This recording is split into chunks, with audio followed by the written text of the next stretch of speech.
When I got laid off, I didn't scream or punch drywall or spiral into a TikTok rant like half my generation seems to.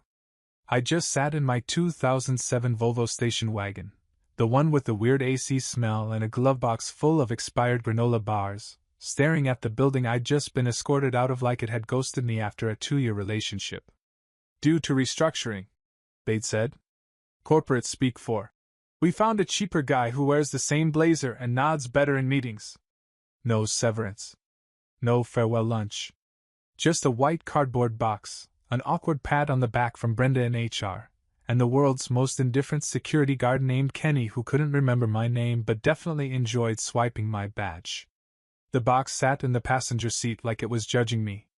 A sad little collection of my career, 2 notebooks, a half-dead succulent named Martin, and a novelty mug that read, Control plus Alt plus Del my soul. The handle had cracked months ago, but I kept using it like a warning sign. I stared out at the parking lot, which was mostly empty except for a rogue shopping cart and a pigeon aggressively bullying a stale fry. It was a weirdly poetic backdrop to my professional collapse. Then, like an idiot, I did what any desperate, mildly panicked adult man would do. I called my mother. Trevor? She answered, suspicious from the first syllable. What's wrong now? Now. Like I made a hobby of flopping dramatically into personal disaster. Like I'd called her last week saying, Hi, Mom. Just impaled myself with my own self-esteem. Any gauze at your place? I tried to stay calm. I lost my job. Layoffs. Whole division gone. She didn't say anything at first. Just the faint sound of a spoon clinking against ceramic. Oatmeal, probably. Or chia sludge. Something painfully on brand for someone who recently joined a group called Manifesting Midlife Clarity. Finally. Oh dear. That's unfortunate. Unfortunate. Like I'd misplaced a library book. Not like I'd just watched my financial life get tossed into a blender with my self-worth. I inhaled. I was hoping maybe I could stay with you for a couple weeks. Just to regroup. Get back on my feet. The silence that followed was louder than her words. Then she gave me a line that would tattoo itself onto the inside of my skull. This isn't a charity, Trevor. I blinked. It's your house. Yes. My house. My space. And I've just gotten used to the quiet, you know? The guest room is my meditation room now. Plus I've got my yoga routine, and I'm hosting a kombucha workshop next weekend. I waited for the punchline. There wasn't one. You're hosting a kombucha workshop, I said flatly. Well, co-hosting. Carol's doing the SCOBY segment. Of course. Because nothing screams. You can't crash here. Like a bacteria fermenting presentation. I forced a laugh. Right. Wouldn't want to disrupt the SCOBY schedule. I just think, she continued, this might be the push you need. To really take control of your life. Pull yourself up, you know? I gritted my teeth. Yeah. Like a bootstrap situation. Exactly. She chirped, like I just won a prize on a game show called Parental Disappointment, Deluxe Edition. You're resourceful. You'll figure it out. Then she added, with all the maternal love of a vending machine spitting out the wrong snack. And maybe don't tell your Aunt Diane. You know how she talks. She hung up before I could even respond. I stared at my phone like it had just mugged me. I wasn't asking for a mansion. I wasn't asking for bail. I was just asking for a pillow and a roof. For someone to treat me like their kid again, even for a minute. But apparently, all I was doing was disrupting her pursuit of enlightenment, and her damn kombucha. Fine. Not a charity? Cool. Guess I'd have to get back on my feet somewhere else. But if she thought that was the end of the story? She had no idea what was coming next. The next 2 weeks were what I now refer to as the scramble era. It involved sleeping in the back of my Volvo, showering at a 24-hour gym I technically wasn't a member of, and eating peanut butter out of the jar like it was a Michelin star delicacy. I applied for 47 jobs in 5 days. I didn't even filter by industry. One minute I was writing a cover letter for a junior UX role, the next I was pitching myself to a pet crematorium as a passionate people person who also likes dogs. It was chaos. One application asked if I had experience operating a forklift. I clicked yes. I did not. Every rejection email hit a little harder than the last. Most were polite. Some were just automated ghosts that said, "Thank you for your interest," and then vanished like a bad date. One company emailed me to say they went with a candidate who radiated more aligned enthusiasm. What does that even mean? Was I supposed to submit my resume in a candlelit jar with moon water? Every night, I parked my car in a residential area, cracked the window just enough to breathe but not enough to let bugs in, and tried not to think about the fact that my own mother had more compassion for bacteria in her kombucha than her unemployed son. One morning, I woke up to find a parking ticket tucked under my wiper blade. $58 for overnight parking in a non-designated area. I stared at the paper like it was a personal insult from the universe. That was the moment I snapped. Not in a scary, newsworthy way. Just in the quiet, determined way that makes you go, "All right. Enough. Let's make something happen." I walked to a diner around the corner. Not because I had money to burn, I didn't, but because it had free Wi-Fi and coffee refills that bordered on illegal. The waitress, Connie, was maybe 70, wore orthopedic shoes and zero patience. "You ordering food or just using the booth like a library?" she asked. "I'll take the cheapest thing on the menu," I said. She grunted. "That's the toast. Comes with 2 slices. Butter's extra. Living large," I said, and handed over my last 5. By some miracle, that was the day I saw it. Buried at the bottom of a job board. Apprentice property tech hands-on. Light carpentry. No experience required. Normally I'd scroll right past it. But desperate people do weird things. Like nodding earnestly at job descriptions that involve power tools when the most DIY experience you have is assembling an IKEA chair, badly. I clicked apply. No cover letter. No resume edits. Just raw, slightly toasty panic. 2 hours later my phone buzzed. Unknown number. "Trevor Hughes?" a voice said. Deep. Calm. The kind of voice that probably knew how to rewire a fuse box without electrocuting itself. "Yeah? This is Ron Beckett. I own Beckett Home Services. You applied for the apprentice spot." I almost choked on my toast. "Yes. Absolutely yes. Still interested. You available this week?" "Available?" I glanced around at my mobile studio apartment, Reed car. "I'm available yesterday." There was a pause. Then, "Come by tomorrow at 7 a.m., bring boots." And just like that, I had a job. No cubicle. No startup energy. No ping-pong tables or Slack channels filled with gifs of Ryan Gosling nodding. Just boots, tools, and a guy named Ron. It wasn't glamorous. But it was a beginning. And beginnings, as I was about to learn, are dangerous things to underestimate. Ron Beckett was the kind of guy who looked like he'd been born holding a wrench and fixing a transmission. He barely spoke, never smiled unless someone fell off a ladder, even then, just a smirk, and believed caffeine was for the weak. Every morning, he drank black coffee that smelled like scorched earth and menthol gum, then barked instructions like, "That needs to be stairs," or, "Don't die today." The first week under him was humbling. I learned that my tech degree softened hands were not built for manual labor. I got my first blister 20 minutes into holding a hammer, and my second from trying to Google how to treat the first. Every night, I collapsed in the back of my car, sweating sawdust and existential dread.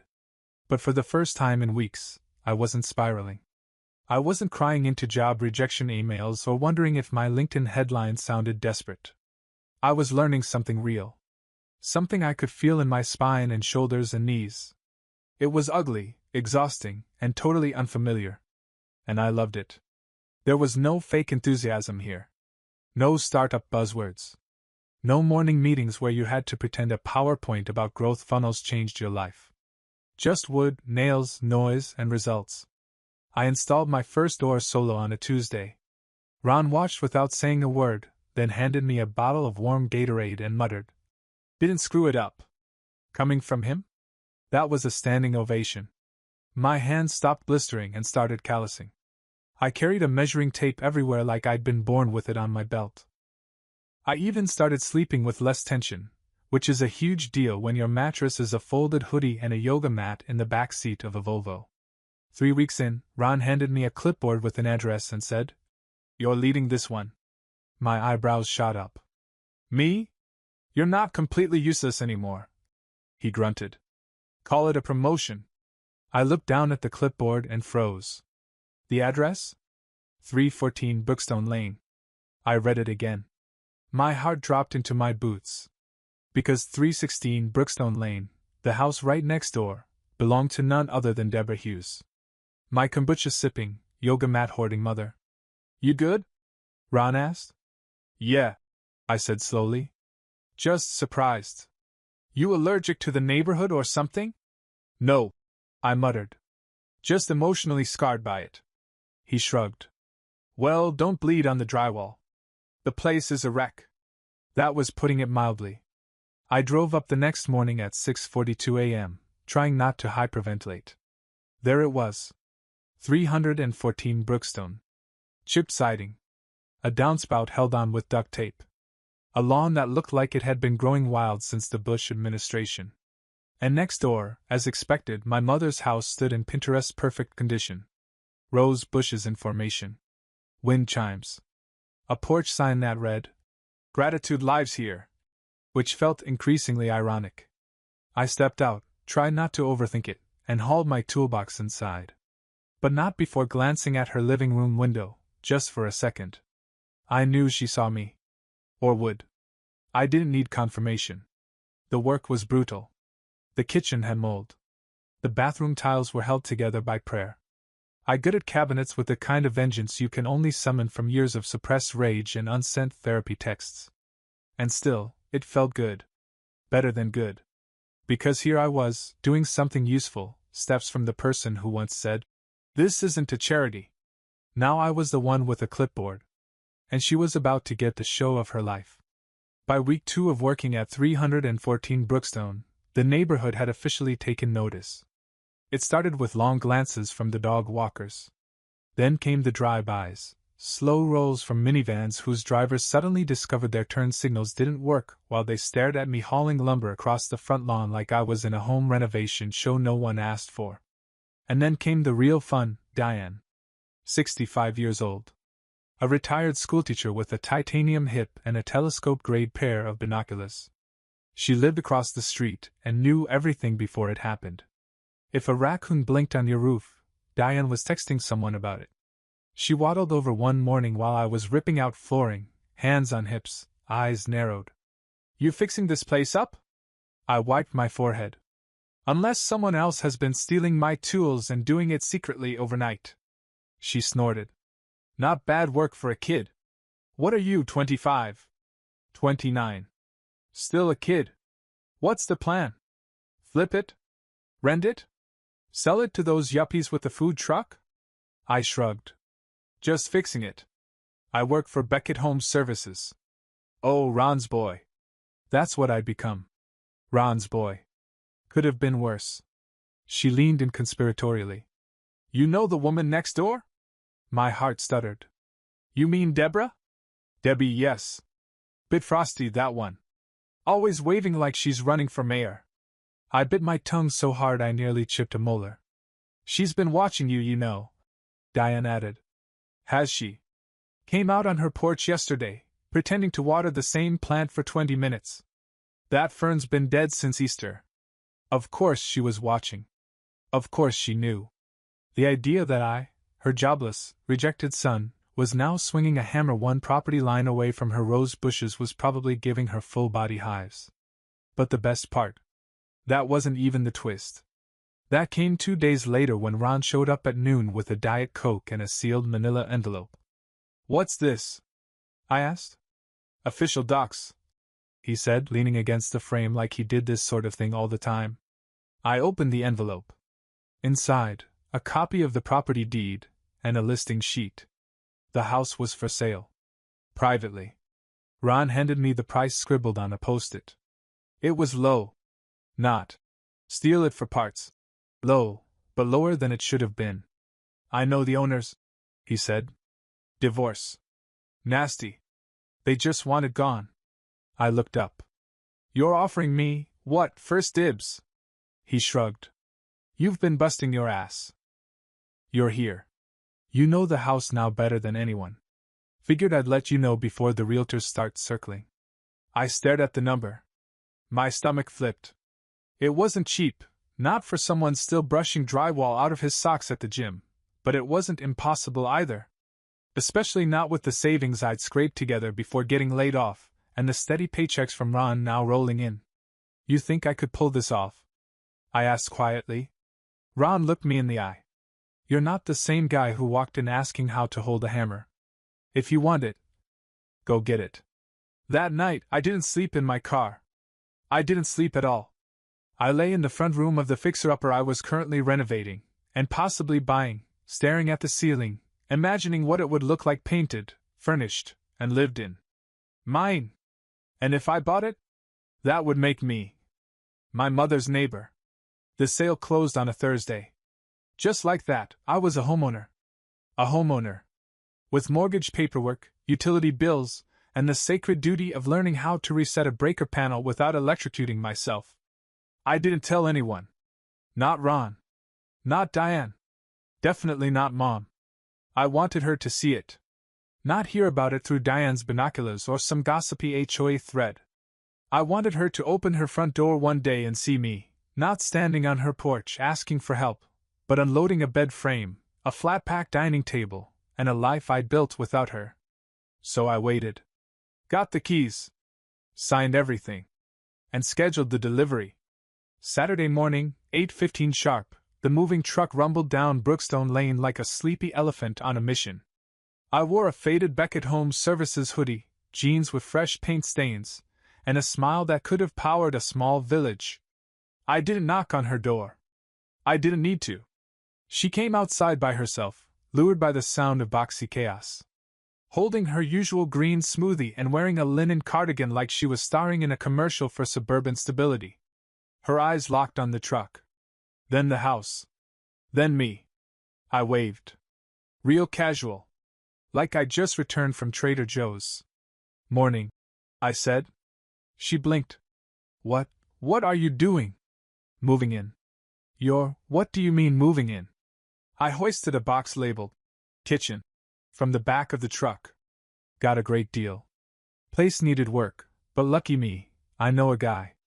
Trevor, she said, stepping forward. This is next door. Yup. She looked at the house like it had betrayed her. Why would you want to live here? I didn't answer right away. Instead, I set the box down and dusted off my hands. Then I looked her dead in the eye and said, because the commute's short. And the view's interesting. She opened her mouth. Closed it. Opened it again. Silence. You'd think I told her I bought a bunker in her crawl space. This is ridiculous. She muttered. You can't just, why didn't you tell me? Thought you didn't run a charity. I said, not smiling. Her jaw tightened. You don't have to be sarcastic, Trevor. Sarcasm's free. I said. Unlike your guest room. The furniture guys were unloading my couch, the one I'd found on Craigslist and covered with a blanket that didn't match anything but made me feel like I was winning. A second-hand lamp followed, then a plant I didn't know how to take care of but had bonded with during a checkout impulse. Every item they carried in was a little declaration, I'm still here. I figured it out. And I didn't need your kombucha-scented permission. She stood on her porch, arms folded, lips pursed like she was tasting something sour. You know people are going to talk. Let 'em, I said. They always do. Then I turned back toward the house. My house. The one I'd renovated, earned, and just dropped a down payment on without a single call to Mom's emergency line. And in that moment, surrounded by bubble wrap, bruised cardboard, and the echoes of her silence, I realized something. She didn't kick me out. She set the stage. And now? I was stealing the whole damned show. It didn't take long for the neighborhood rumor mill to kick into overdrive. By Monday morning, Diane, unofficial mayor of Brookstone Lane, was already on my porch with a tray of brownies that tasted like freezer burn and passive curiosity. You really bought it, she said, peering over my shoulder like she expected to see a mattress on the floor and a box of sadness in the corner. Keys and mortgage, I replied, lifting one of the brownies like it was evidence. And apparently baked goods. She leaned in slightly. Your mom's been on the phone a lot. Told Carol you strategically ambushed her. I raised an eyebrow. Didn't know you could ambush someone with a down payment. Diane smirked. I didn't say it made sense. Apparently, my existence had become the week's top drama. I was the plot twist no one saw coming. Mom, in her circles, had always played the role of the graceful matriarch, yoga, houseplants, unsolicited advice about chia seeds. Now she was the woman whose unemployed son had moved in next door like a real-life plot from a mid-tier Netflix series. She didn't say anything for 3 days. And then the waving began. First it was casual. Driveway to driveway. A quick smile and a fluttering hand as if to say, "We're fine. Everything's fine." Then came the strategically timed trash can rollouts, just as I was leaving. The coincidental mail checks. She once walked outside at 7:30 a.m. in a silk robe and sandals, holding a potted basil plant like she was in a European commercial for inner peace. And then, on Saturday, she came over. Uninvited. Holding a succulent in a ceramic pot that read, "Grow through what you go through" in cursive. "I thought you might like something green for the windowsill," she said. I looked at the plant. Then at her. Then back at the plant. "You do know I'm not 12, right?" She chuckled too brightly. "It's just a little housewarming thing." "Thanks," I said, stepping aside to let her in, more out of reflex than generosity. She looked around, eyes scanning the modest furniture, the paint job, the half-unpacked boxes, and I swear, her nose twitched. Like she wanted to approve but couldn't quite bring herself to admit I had made something functional. "You've really made it home," she said, touching a lamp like it might judge her. "Yep." There was an awkward silence. She cleared her throat. "Look, Trevor. I know things have been tense." I tilted my head. "Is that what we're calling it?" She gave me that classic Deborah Hughes pursed lip expression. The one that usually preceded a lecture or unsolicited career advice. "I'm just saying, maybe we should move forward." I leaned against the counter. "Sure. As long as you know I'm not moving back." That landed. She blinked. "I never meant to hurt you. You just meant to leave me outside your front door with nowhere to sleep. Totally different." She shifted. "You seemed like you needed to learn something. Turns out what I needed," I said, "was a chance. And a socket wrench. And Ron Beckett." Her smile cracked a little. "I'm proud of you, Trevor." That one almost worked. Almost. But it didn't erase the days I slept in a car. The sting of a phone call that ended with, "This isn't a charity." Or the weeks of silence that followed. So I smiled politely, took the plant, and said, "Thanks for the succulent." Then I opened the trash can lid behind me and dropped it in without breaking eye contact. She stared. I stared back. And then I closed the door. No yelling. No drama. Just a simple, clean gesture that said exactly what I needed it to. This door only opens for people who want me here. I didn't throw a party to prove anything. Okay. That's only 70% true. I threw a party to celebrate moving into my first home, yes. But I'd be lying if I said I didn't position the grill in the front yard specifically for line-of-sight visibility from my mother's living room. Just a casual, perfectly framed reminder that I hadn't just survived, I'd leveled up.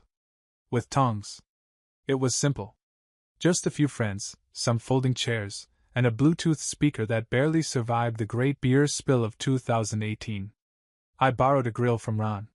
Jamie from my old job brought drinks. Derek, my gym buddy, showed up with 20 hot dogs and absolutely no buns, then spent the rest of the day turning everything into an opportunity for karaoke. By 5 p.m., we had music playing, burgers sizzling, and the entire front lawn looking like a Home Depot-sponsored block party. And like an eclipse you can set your watch to, she arrived. My mother. Deborah Hughes. In a floral dress that screamed. I didn't know about this but came prepared anyway. Carrying a tray of vegan lemon squares like they were olive branches dusted in powdered sugar. The music dipped as she walked across the lawn. Conversation slowed.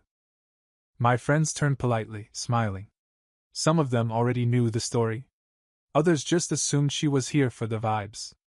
Trevor, she said with that soft, I'm not mad, I'm just pretending I'm supportive now voice. I brought something.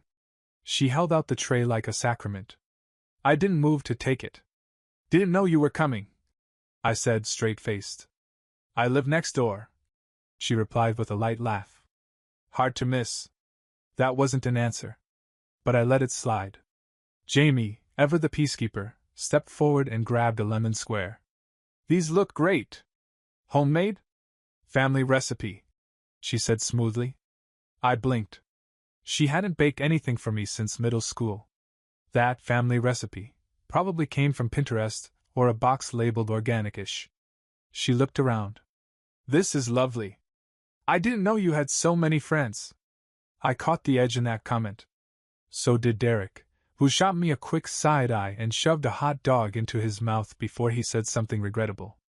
Then she stepped forward slightly, her voice lifting just enough to address the group. I just want to say how proud I am of Trevor. What he's done, it's impressive. He's worked hard, rebuilt everything from scratch. Not everyone has that kind of strength. Everyone smiled politely. Someone clapped. I think it was Diane. And just like that, the floor was hers. The matriarch. Deborah, the supportive mother who raised a fighter. Except she hadn't. She hadn't returned my call that night. She hadn't texted. She hadn't even offered a blanket. And now here she was, delivering closing remarks like she'd sponsored the entire comeback tour. I cleared my throat and raised my red Solo cup. To the people who actually checked in. Who didn't just show up when the music was playing and the lemonade was cold. The ones who believed in me when I was sweaty, broke, and covered in drywall. I smiled. Cheers. Silence. A long, awkward beat of it. Then Derek clapped. Loud. One of those hell yeah claps. And everyone followed. Mom held her smile, but it had cracks now. She looked down at her lemon squares like she might take them back. Instead, she placed them on the table, dusted imaginary crumbs off her hands, and excused herself. She left after 15 minutes. Said something about prepping her meal plan for Monday, and walked back across the lawn like a retreating politician whose campaign just tanked. We turned the music back up. Someone tossed me a S. Morey's kit. Jamie asked if I was okay. I said, better than ever. And for the first time, I meant it. Because she could show up with desserts, or speeches, or public approval. But she couldn't rewrite what had already happened. And she couldn't touch what I'd built without her. A week after the barbecue, I got a letter. Not an email. Not a text. A real, stamped, cursive on the envelope letter. From my mother. It was left on my doorstep, right on top of the welcome mat I'd bought from Target. The one that said, no weird vibes, please. I stood there for a second, just staring at it. Then I took it inside, made myself coffee, and opened it. Inside was one paragraph. I know things between us haven't been perfect. I still don't agree with how you've handled everything, but I respect that you've made your own way. I hope, eventually, we can talk about all this. Mom. That was it. No apology. No. I'm sorry for leaving you in your car. No. I should have been there. Just, eventually. Eventually. The kind of word people use when they still want to control the timing. When they haven't quite realized they already missed the moment. I put the letter down and looked around my living room. The walls were still half painted. My couch had a spring that made a weird noise when you sat too hard on the left side. I hadn't figured out how to fix the leaky faucet yet. But it was mine. Every imperfection. Every corner I'd patched. Every creaky floorboard that reminded me of how far I'd come from sleeping in the back of a Volvo with a hoodie as a pillow and a resume full of regrets. I didn't write her back. Not because I hated her. I didn't. I just didn't need to anymore.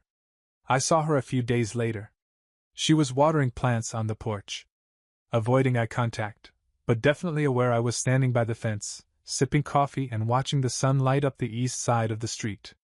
She glanced up. I nodded. She nodded back. That was enough. Sometimes healing doesn't sound like, I'm sorry. Sometimes it sounds like the rustle of moving boxes, the clink of tools in a belt, or the muffled music of a barbecue playlist echoing across a lawn. Sometimes it's just silence. Earned, peaceful silence. Later that week, Ron stopped by. He looked around the place, gave a single approving nod, and said, "Well, damn. You live here now." I smiled. "I do." He handed me a small envelope. Inside was a business card, black and white, minimal design. My name. Under it, Project Lead. Beckett Services. "You've earned it," he said. "Clients like you. You get it now." I looked at the card for a long time. Not because of the title. Because for once someone saw me and gave me the thing I'd spent years begging for. A real shot. Not pity. Not permission. Just belief. Later that night I stood on my porch. Same one I helped rebuild. Wind chimes from Mom's porch rang faintly in the distance. I sipped from my chipped mug, not the Control Plus Alt Plus Del one. A new one. This one read, "Property of the guy who figured it out anyway." I smiled. And for once, I didn't look next door.